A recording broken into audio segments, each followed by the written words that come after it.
नमस्कार, मी संघर्ष आपल्या सर्वांचे हार्दिक स्वागत करतो। तर आपण पाहतात वंचित मिशन न्यूज चॅनल। तरी चला पाहूया आजच्या ठळक बातम्या।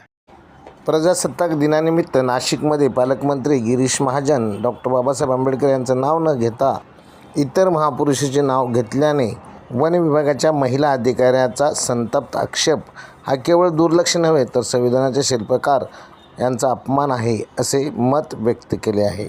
अशा गंभीर आरोपामुळे महाराष्ट्रात प्रतिक्रिया उमटत आहेत। गिरीश महाजन यांनी त्वरित राजीनामा द्यावा अशी जनतेची मागणी आहे। तसा काही माझा कुठलाही हेतू नव्हता, आणि त्याच्यामध्ये फक्त मी घोषणा केली भारत माता की पण तसं काही असेल तर आम्हाला झालं असेल। त्यामध्ये कुठे काही मुद्दाम नाव डावलण्याचा वगैरे हेतू नाही। आणि मला वाटतं प्रत्येक वेळेला आपण जेव्हा भाषण देतो ते तपासून बघा, त्यावेळेला असं काही होत नाही। यावेळेला काही वाटायचं दिलगिरी व्यक्त करतो। बाबासाहेबांचं नाव आहे संविधानाला कारणीभूत आहे, त्याला तुम्ही संपवायला निघाले। पालकमंत्र्यांची फार मोठी चूक आहे मॅडम, माफी मागणार नाही, पण पालकमंत्र्यांची त्यांची ही चूक पत्रात घ्यावी। नाही आता राहू दे, जसं तसंच राहू दे।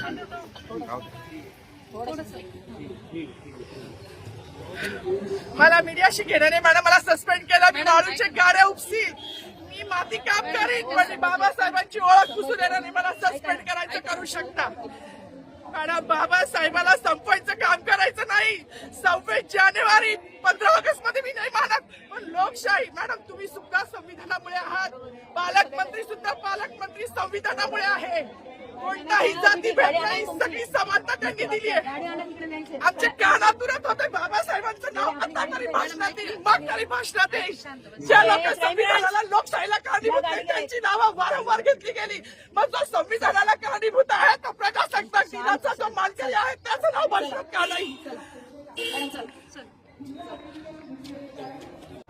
प्रजासत्ताक दिनासारखा पवित्र आणि राष्ट्रीय महत्त्वाच्या दिवशी भारतीय संविधानाचे शिल्पकार डॉक्टर बाबासाहेब आंबेडकर यांचे नाव जाणीवपूर्वक टाळले गेले असा खळबळजनक आरोप नाशिक येथील एका वन विभागाच्या महिला अधिकाऱ्यांनी केला आहे।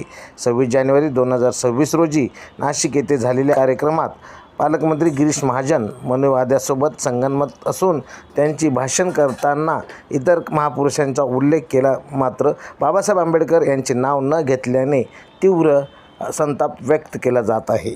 आज भारत प्रजासत्ताक आहे, त्या संविधान निर्मातेचे नाव प्रजासत्ताक दिनी व्यासपीठावर न घेणे हे अक्षम्य चूक आहे। हे दुर्लक्ष नाही तर संविधानाच्या आत्म्यावर घाला आहे।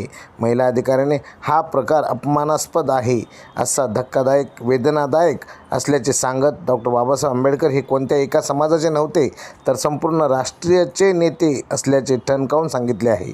बाबासाहेबांशिवाय प्रजासत्ताक दिन साजरा करणे म्हणजेच इतिहास आणि लोकशाही दोन्ही नाकारणे आहे असे त्यांनी नमूद केले आहे।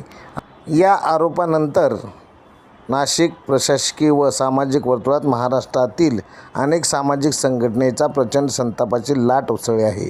विविध आंबेडकरी विचारांच्या संघटनांनी या घटनेवर तीव्र प्रतिक्रिया व्यक्त केली आहे। भारतीय जनता पार्टीचे केंद्रात व महाराष्ट्र सरकार आल्यापासून बाबासाहेबांच्या योगदानाकडे वारंवार दुर्लक्ष केले जात आहे असा आरोप पुन्हा एकदा पुढे आला आहे। दरम्यान या गंभीर आरोपाबाबत पालकमंत्री गिरीश महाजन यांनी दिलेल्या प्रतिक्रियेनुसार दुर्लक्षित प्रतिक्रिया दिली आहे।